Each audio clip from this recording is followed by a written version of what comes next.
The skill ceiling in Geometry Dash has gone up exponentially since the game's creation. From simple block designs and concepts to full-on game recreations and art pieces, it has never been harder to compete in the creating scene. But now, with the brand new 2.2 update, all of that has changed. The realm of possibility has gone so far to the sky that we don't even know the upper limit. So my aim is to help change that. If not for the community, then just for myself, you know? High-tier projects in this game can take up to several years to finish, and honestly, that can be so exhausting and kind of daunting. So follow me on this journey of how me and my best friend finished our best project to date in just 1 month. Also, just a reminder to subscribe. I make tutorials, do tons of live streams, and I plan on releasing a level every single month this year. But anyway, let's get right into this. Oh man, where do we even start?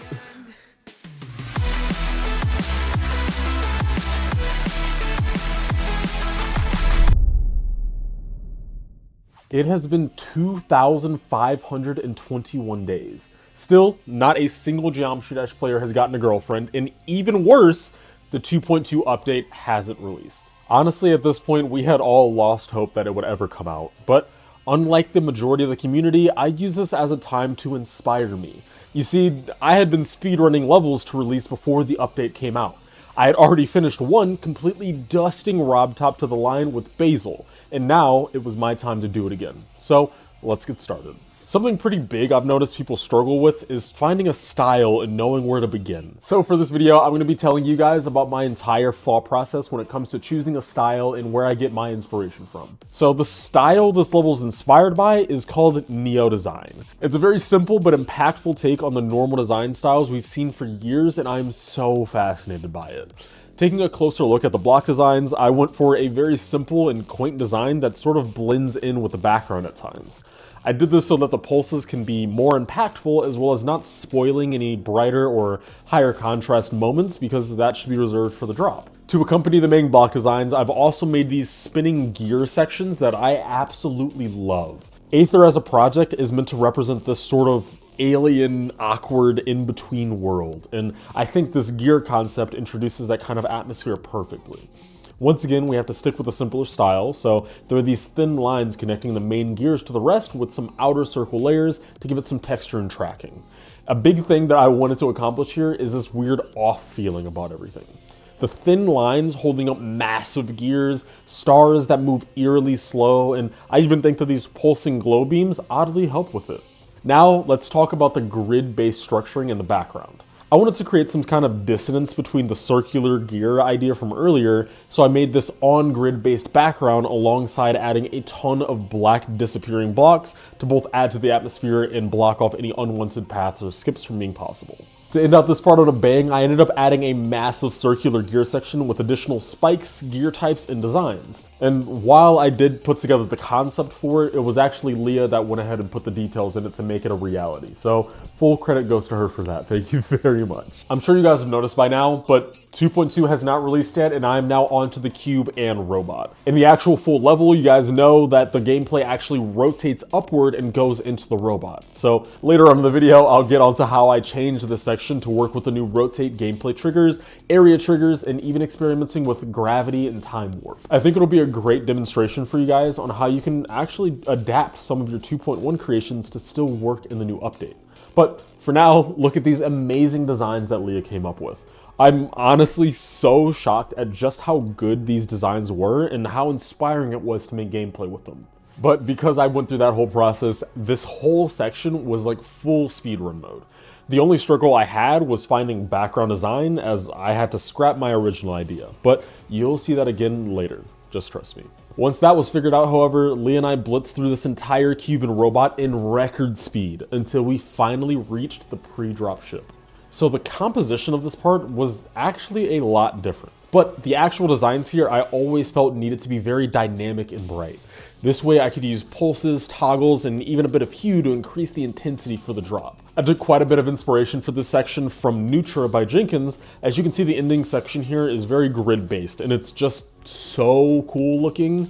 I even began trying to include some of these snaking lines with squares on the ends of them, but we didn't really think it fit with how freeform the part was trying to be. But that's not to say that it wasn't used at all.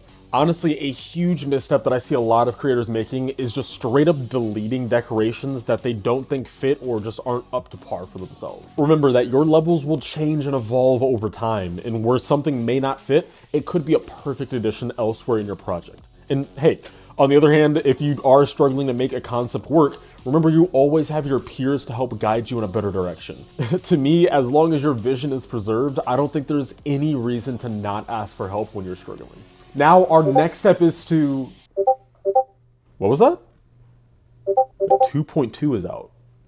Check Steam. Dude, I'm not gonna fall for that, dude. You've gotta be...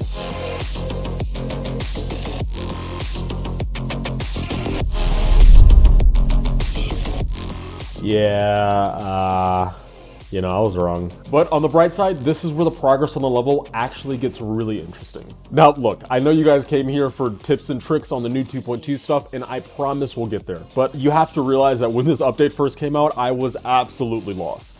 Where was it? The shockwave. Whoa. Whoa. What? But hey, I eventually started to get a hang of it. After messing around and starting to see what's new, I came up with an idea that would fundamentally change the entire level from then on. I was thinking about it. I kind of want to take this entire robot part and see if I can like flip it vertically so that like right here, when you hit this gravity portal and go up, that like your gravity switches and like you keep going up this way. And then when you get towards the end, like towards this jump, then it switches again, and then you start going forward again with the rest of the ship. I'm telling you, could go crazy. However, as I usually do, I came across a problem. If you don't set up the rotate gameplay a very specific way, then the little green sync line that you use to make your gameplay sync properly in playtest completely breaks. Basically, when you use the rotate gameplay trigger to go in a different direction, you want to select this option in the rotate gameplay trigger that says change channel. Once that's selected, you input the next free number. This will make it so that green sync line will actually go left, right, up, or down with your gameplay when you switch. This also enables you to have pulses, movements, and all other triggers activate while you're going in that direction. By selecting edit group on a trigger and giving it the same channel that you had assigned earlier, the level will skip over the triggers up until you're going in that direction you assigned them to. It's actually pretty interesting. It was around this point when I realized that everything up until the drop, while I liked it, could use some upgrades with the new 2.2 features. I didn't want to go overboard. In fact, I didn't really do much, but let's take a look at some of the things that I really feel made these parts feel finished. Going back to the very first part in the level, I ended up adding a very soft glitch trigger to everything, which you can see occasionally makes some blocks pop out of place or have some slight chromatic aberration. Additionally, I added a zoom trigger that goes in and out slowly in the ship. You can see it more clearly as you look at the ground decoration as it kind of just disappears off screen for a second. Moving into the cube, a huge add that I'm really happy with is the use of the area fade trigger. This trigger is actually pretty simple to use. You can just assign the blocks to a group and then make the trigger turn the objects into whatever color you'd like when you get close or far from them. I chose to make them turn sort of a red shade, which in the end looks really sweet, I think. And then on top of that, obviously I made the whole part turn sideways, but hey, we've been through that already. So now we're on to the drop, finally. This genuinely is where the level gets so hype, and I'm so excited to teach you guys how I did it. Now first, what we have is this intermission stage right before we hit the 4x speed UFO. You'll see that I have a gradient of glow that lightens up the lower half, as well as particles that slowly move up screen. Additionally, we have these snaking glow lines that pulse and appear. If you want to have this moving glow, you actually just have to use this one object. It's this snaking tadpole looking object that you can warp and slow down to do really whatever you'd like. But do be careful, because if you do slow it down, then you'll start to like see the frames as it moves, and that can look pretty jank if you go too far. Hi, editor's note. So I didn't really talk about the text right at the transition, but basically what the effect is two things. So we have one, the size triggers, which I basically use in little increments over time to increase the size of the text. And this was kind of inspired by Eyes in the Water, this extreme demon that came out maybe a couple months ago. On top of that, I also have a bunch of toggles and alphas, which pretty much just like toggle on some different objects that lengthen, shorten, stretch, and distort the text as it grows to make it look more wild and crazy as it goes on. But yeah, I'm not sure why, but I didn't really talk about that in the video, but let's get right back into it. Let me introduce you to contained randomized movement. Now, look, if you look at this UFO part, it is obviously extremely chaotic as everything is moving around constantly. But one thing I'm sure you didn't really notice is that the movements for each pillar are actually totally random between each attempt. Now, there is a very long explanation for how exactly this works, but with the very close out from Leah, we managed to create a system where the objects have a set list of movements they can make, but in the case that they move too high or too low, then they'll be forced to move back towards the center before continuing their randomized movement. It's honestly a super fascinating idea, and I'm so happy with how it turned out. But that is only one of the many insane things that are going on in this part. Now look, to get this out of the way, here are the exact triggers that I used for the pulses in this section. Shaders have been an absolute game changer for the creating community, and I don't think any of us even fully understand just how much this will do for us once we get a handle on each of them. So to go through all of them and explain, I set up a lens circle, which just puts a black glow around the edges of your screen, a glitch trigger that is prolonged throughout the entire part to the exact same BPM as the song, and a pixelate trigger that is customized to only blend the decoration vertically. I did this so while you're playing, you can still see clearly the edges of the objects on your left and right, and are less likely to die because of it. I will say too, there are some invert color triggers sporadically placed around each of the UFO sections. Like the name implies, it basically just flips the colors on the screen to be the opposite of what they were before. Trust me, it's as easy as it sounds, and yet I still somehow took a solid like 20 to 30 minutes just trying to figure out how it worked. I don't want to talk about it. So now we have our first major transition, the in-between from the first and second UFO. The first two triggers that we have here, yes, only two, are a chromatic glitch trigger and a split screen trigger. Essentially what the chromatic glitch does is that it will give your screen some basic chromatic aberration and also warp the screen left and right a ton. The split screen trigger will replicate your main camera and section it up into a number of ways that you'd like. For this level, I only used Y formatting, which layers the camera like a sandwich, but you can do literally anything you'd like with it. So to kind of recap, I used the split screen trigger and then made the chromatic glitch on the same layer as it, and that's it. That's all it is. I believe I made this in about 30 minutes, but that was only because I was very new to the triggers and no one knew how to use them yet. But trust me, keep practicing things like this and you'll be able to make amazing transitions on your own in just a few seconds. Anyway, these shader triggers are amazing and there's so much to learn with them, but I'll have you guys know that there is another trigger here that was added in 2.2 that trumps literally every other trigger I've talked about so far, and it's not even close. Now we get to talk about my favorite trigger in the new update, the gradient trigger. Yes, so I know, when the 2.2 trailer originally came out, I absolutely clowned this trigger thinking it'd be super niche and only helpful in some cases. But boy, I was not prepared for just how versatile the gradient trigger can be. But yeah, anyway, the basic walkthrough with this section is that I created a white filter with a black block design over top of them that perfectly matched the locations of the previous block designs. I then placed down a gradient trigger. Now, the gradient trigger by default is edge-based, meaning if I place it, it will cover the entire screen. As soon as I give it a bottom edge by adding an idea right here, and then giving an object that exact group, it'll then cut off from the bottom point. This can be extremely helpful, and I implore you guys to experiment with using gradients this way, but alternatively, there is an option called vertex mode in the top right corner.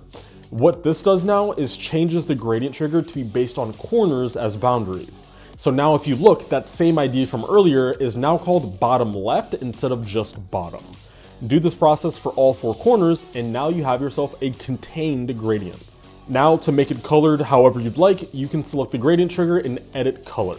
Here you can choose two colors and it'll shift in between them. For my case here, I simply chose a blend from black to white. Now additionally, there are these blending modes that you can switch in between. These vary from normal, multiply, additive, or invert. They all react in completely different ways and I would definitely experiment with all of them. With this, I used invert, which does the same thing that the invert color trigger does that we used earlier. Additionally, I changed the layering of the gradient to max, which puts it above literally everything, just so that when the player goes by it, it'll invert the color of that as well, which is so cool. Lastly, I put the gradient trigger right where the transition starts so that it can be toggled on, and then used a move trigger to move around my 4 corner points and give the part a cool glitchy vibe to it. So sweet, I've got my first gradient trigger down. Transitioning back into the UFO, I simply have some offset and rotate triggers happening extremely fast. I don't actually think that I checked where these were actually going, so if you slow down the video enough, you can really see some spots where the icon is sideways or is completely off screen. But again, this happens so fast that I could kind of get away with losing the player vision. Now, the next UFO is all of the same stuff as the last, so I'm gonna get right into the next transition. This is actually the easiest but most fascinating effect that I've ever made, and it'll be so funny to you guys knowing how simple it is. Genuinely, you just have to take the same gradient triggers from earlier and move around the points so that they're no longer rectangles. Add another move trigger to those dots going left, and then copy paste that around a couple times, making different shapes and slightly adjusting the speed of your move trigger until you're happy with it. And that's it. That's literally it. Since they all have the invert color filter and overlap with each other a ton, it creates this mesmerizing effect that could only be done by the most talented creators in the game back in 2.1. And it almost feels like I'm cheating now that I can do this so easily. Once we get to the wave, however, this is where I got to have a little bit of fun with it. All of the gradients so far have gone past except for this last one that you can see here. This one I had stick around on purpose. You see, since invert color works on using the opposite shade, the darker of a color you give it, the brighter it'll end up being. So in this little section, I made the background extremely dark, giving you this kind of spotlight to look at in the wave. To emphasize the section even more, I also used a very subtle camera zoom and rotate. I also added a static camera to this entire section. Static camera is a trigger that allows you to make the camera follow any object that you want. So I placed one in the center of the wave so that the focus could be on that and that only. To make the part not feel too, static though, I now needed to add a pair of offset triggers that made the camera slowly still move to the right as normal, but at my own custom speed and easing. To kind of show you this more clearly, you can see that when you start the wave, you're very far left on the screen, but by the time you reach the cube portal, you're almost in the middle of the screen. And lastly, we have this very small but very crucial detail to complete this wave, and that is another lens circle. I explained it earlier, but this time I added one that has a much smaller radius and is way harsher. This made the wave feel a lot more personal and guides the player's focus towards the structures in the middle. Overall, I think that this wave transition is one of my better accomplishments in the entire level, and it's not even a part of the larger wave section that we're about to get into.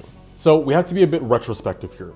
With all of the building of tension created in the wave, this now gives us a moment to make a massive pulse here and relieve that tension. When you hit this cube portal, you can hear there's this massive glitchy impact in the song that you hear right before getting into the wave, and I needed some way to not only make this intense, but also capture those extremely fast notes that are in the song there. So what I did was take this gradient that used to be our spotlight, and I expanded the corners to cover the entire screen instead of just being the small section. Additionally, I now used another amazing feature in the gradient trigger that I haven't even told you guys about yet. If you select the trigger and rotate it, it will actually make the colors turn on the actual gradient. So now that I knew this, I had an idea. What if I took the gradient trigger, gave it a group, and then rotated that group around something with the rotate trigger extremely fast? Oh, I would use that, but imagine it's something stupidly high. What would that do?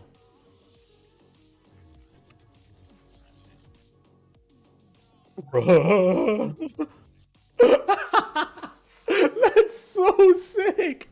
Yeah, dude, it's pretty insane, I'm not gonna lie. So once I had that down, all I had to do was use an alpha trigger to make the gradient trigger disappear over time. An important thing to note here is that if you want to do this, you have to give the trigger the alpha group, not the actual corner points. I made that mistake a solid 3 times, but here we are. We are finally here. It has been a super fun and super long journey, but we are finally at the point that we can talk about Dark Wave.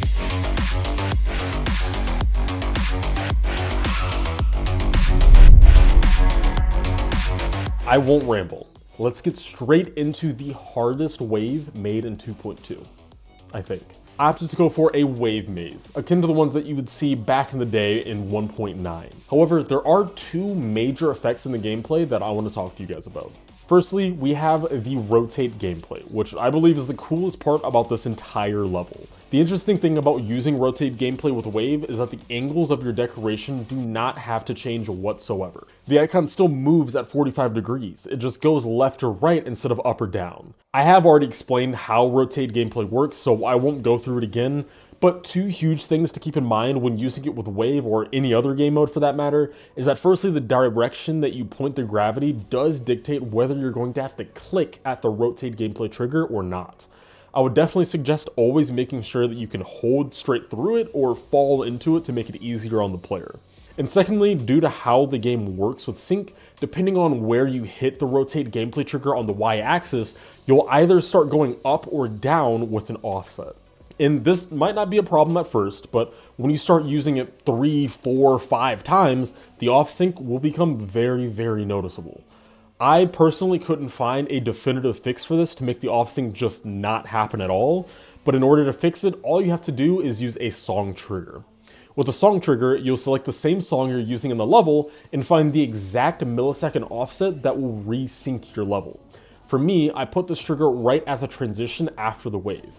That's why you can audibly hear that this section is different in Aether versus the official song by Meganeka.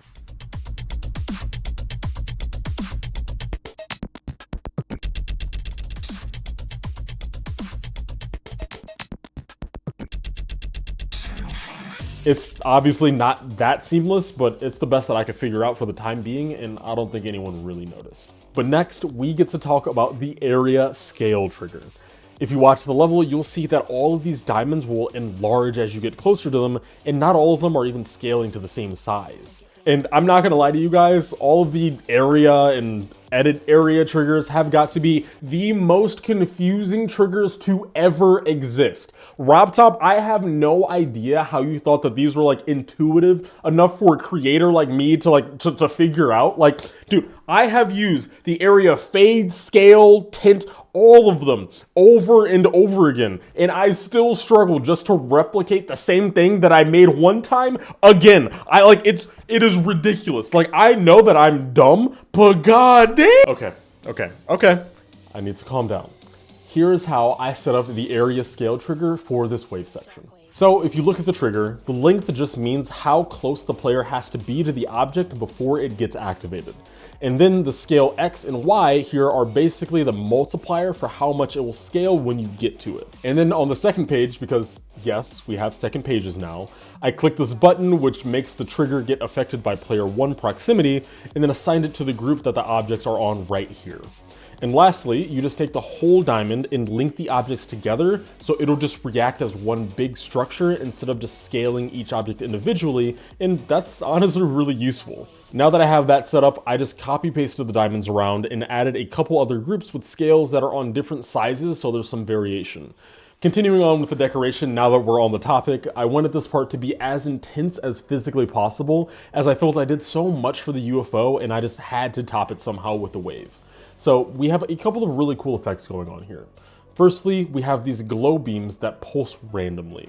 And this effect is another one that I probably could have done a lot easier if I just used the random trigger from 2.2, but I was too old school, so I just went with the traditional way with copy pasting all of these alpha triggers randomly by myself until I got a pattern that I liked. You can also see that these beams do happen in the UFO. I just kind of took the same effect and turned it 45 degrees for the wave. To accompany the glow beams, I also added 45-degree line grids and squares with an area fade trigger. The area fade trigger is set up somewhat similarly to the area scale and move, with just one key difference. If you look here, you have from opacity and to opacity, which, again, are so confusing for absolutely no reason. So in my head, I would think, yeah, so the from opacity is the original opacity that the object is at, and then the to opacity is what the object will fade to over time, right? Like, it seems so intuitive, but for some reason, it is the exact opposite. I have no idea why, but I had to set it up so that the 2 opacity is what the object naturally rests at, and it shifts to the from opacity. When you get close, I have no idea. It genuinely makes 0 sense to me, but just know that that's how that works. So with this now set up, when you get extremely close to the objects, they will then fade to a 35% opacity, which keeps this dark area around the wave constantly. I actually didn't add this for the visuals, but rather so that while you're playing, you can have better visibility of the wave because there's so much going on already. And speaking of that, a massive detail in this part are once again gradient triggers. I set up the same invert triggers as before with my corner points on 45-degree angles. But when you watch it, you'll see that they aren't exactly on alignment with the decoration, and that's because of a detail from RobTop that, again, I genuinely think should be changed. So in the wave, you can actually see that I included a bulge trigger on a pretty slight angle. The trigger is set to affect every object on screen no matter what, but for some reason, gradient triggers just don't get affected by any of the shader triggers. You can see in some sections very clearly how everything else changes, but the gradient triggers will just stay on the same straight angle, and it's pretty annoying if I'm honest. But still, I didn't want to remove them as honestly I think they do a lot for the part, and it makes the wave look super cool when it flips colors throughout. So now the very last thing we have are these shader triggers. Now, the passive ones in our pulses that last throughout the entire part are actually the exact same ones in the UFO, just reactivated. The only notable additions in the wave is this glitchy section where I included a very harsh chromatic glitch to emphasize that sound. But look, I'll be honest, the UFO and wave to me were really just a massive test to learn these shader triggers. Moving forward, we have some much heavier implementation that I think will really emphasize just how much you can do with these triggers. So let's not even wait. Let's take a look at the massive transition out of the wave made entirely by Leah.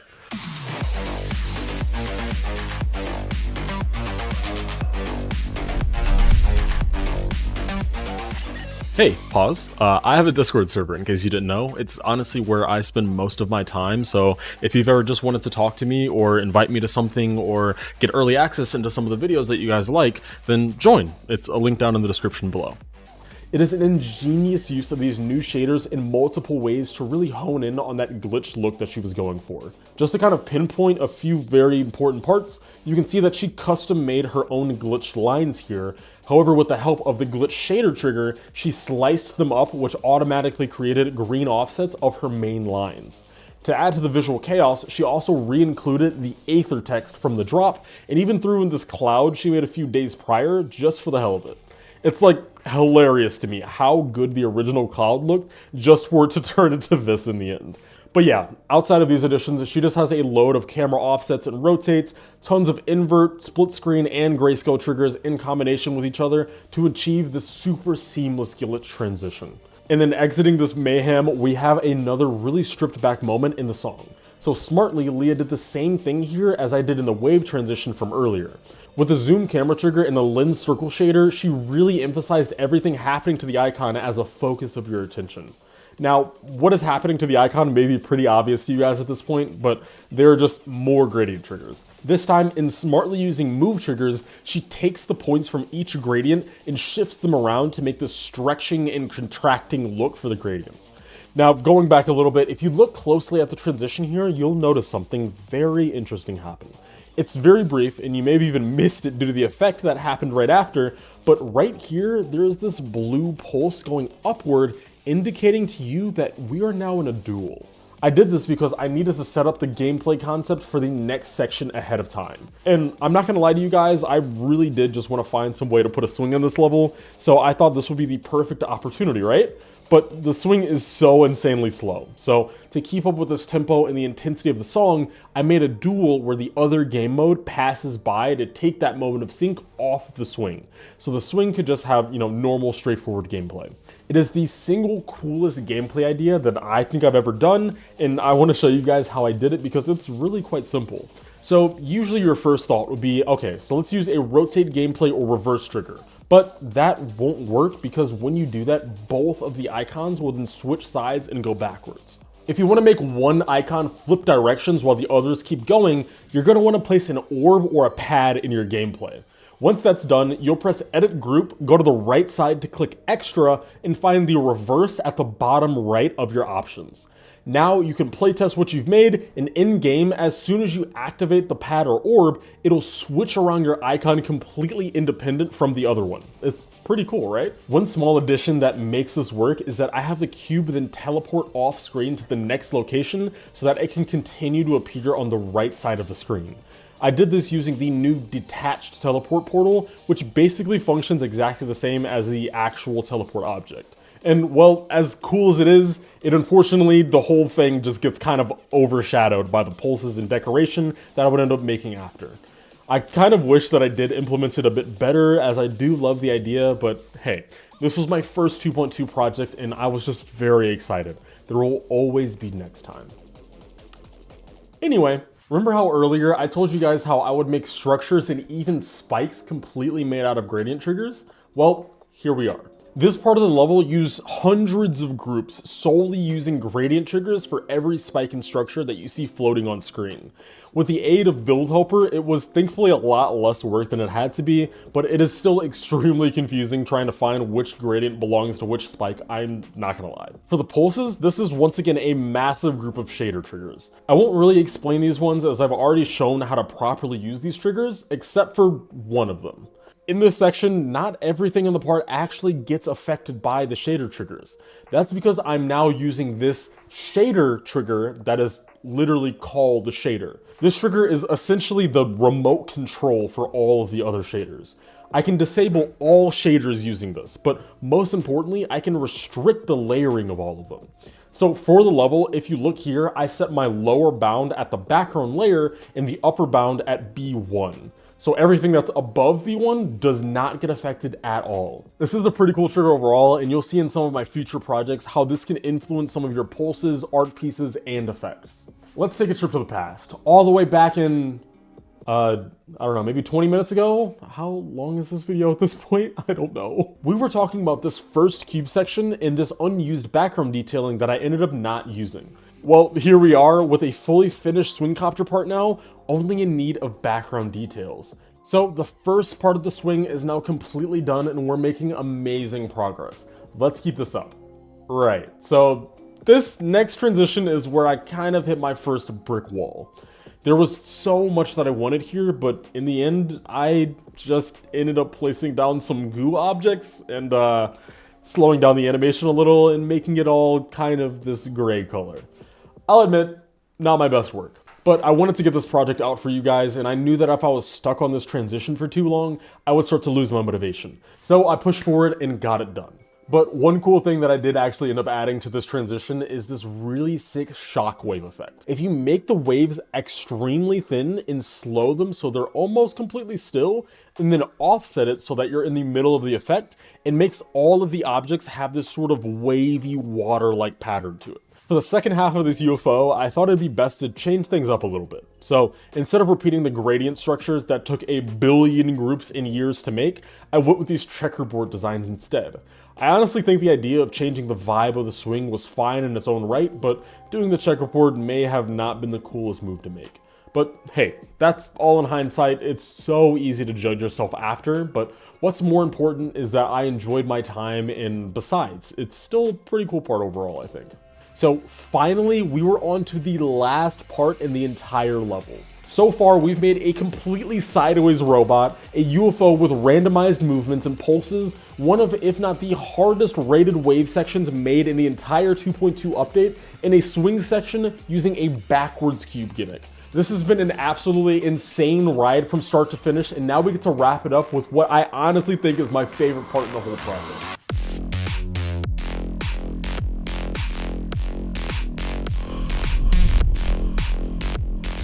So to start, we have this very simple cube transition going into it. What I did here is that right as soon as the icon goes off screen, there's a teleport that sends the icon right above the screen, which then flips its gravity.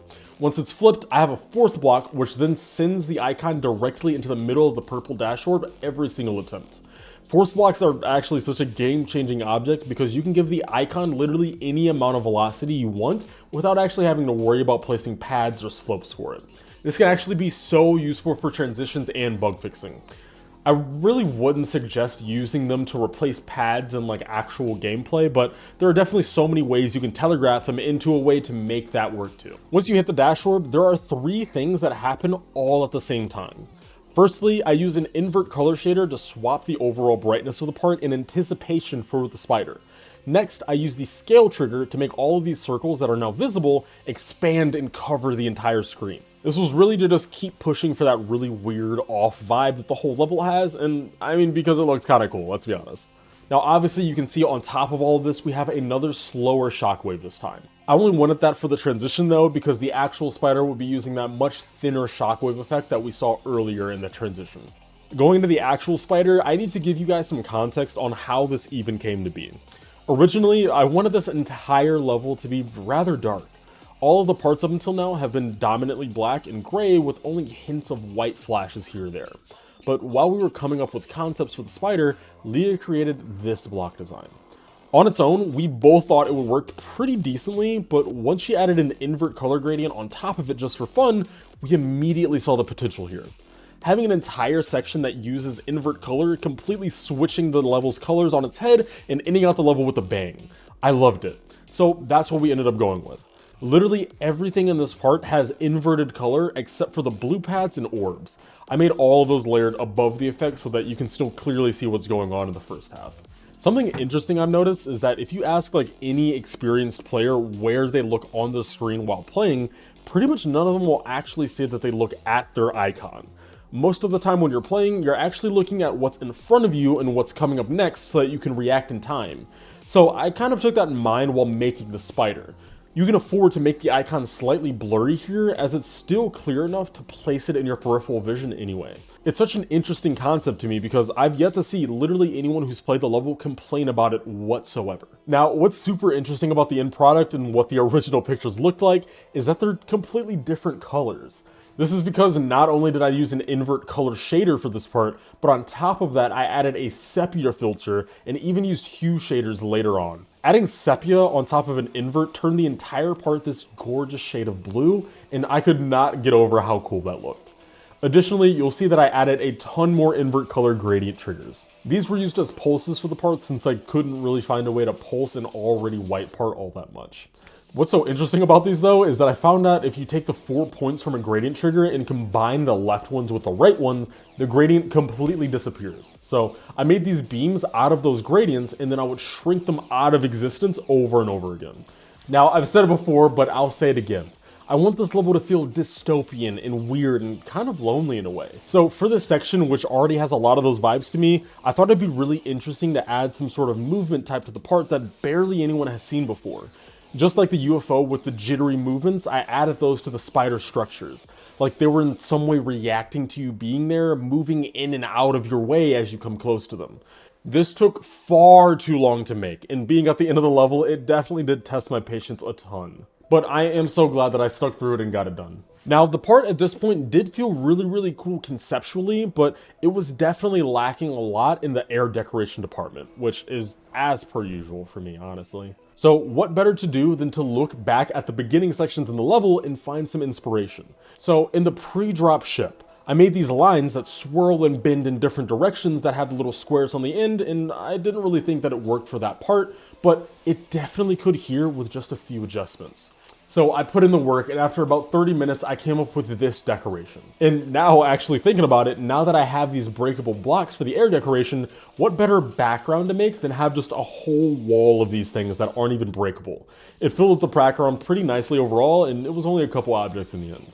So before we end out the level, we have one more transition to do. I think it's fairly obvious here what I did here for the visual effects now that I've explained it 1,000 times it feels like, but I did disable the invert color triggers for the section where the spider is off screen. I think this again plays into the fact that this level is meant to feel kind of uncanny. Once we're back into the heat of the spider gameplay though, I didn't really want to make any more changes because I felt that that transition was enough of a shock for the player. So here we are. The final section of the level is done, and the only thing that we need to do now is make an end screen. Wait a second.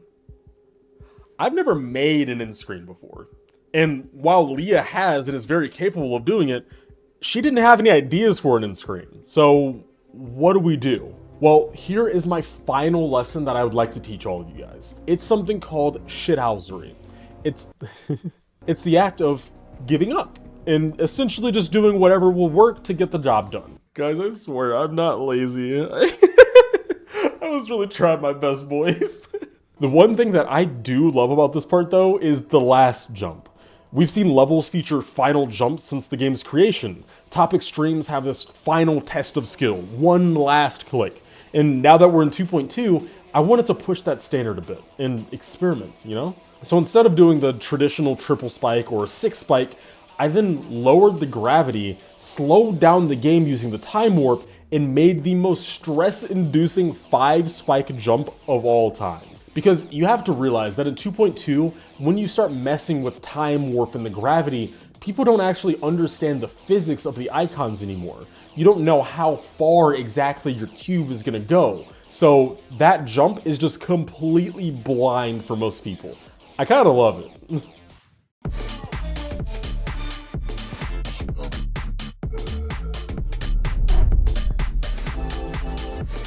To say it simply to you guys, this was a dream come true. For years, I've heard the song Feral by Meganeko and dreamt of creating something that could do the song justice. And if I'm honest with you guys, it's one of those times if I thought about it too much, I would have never even attempted it. But back in December, when I picked this up, I was ready. Maybe I had been ready for even longer, but in that moment, it just felt right. And what do you know, it ended up turning out into one of the coolest projects that I've ever released. And speaking of which, I need to give a huge shout out to Leah because I could not have gotten this level done without her. She deserves so much of the credit for helping get through this project, so be sure to share the love with her too. Anyway, I hope that in this video that I could teach you guys some things and that we had some good laughs in between as well. If I did miss anything, then make sure to comment it down below with your questions and I'll try my absolute best to answer any of the ones that I can. But for now, I've got to get going. I need to go kidnap ZeroSR because he has not finished a single project in so long. I need more ZeroSR.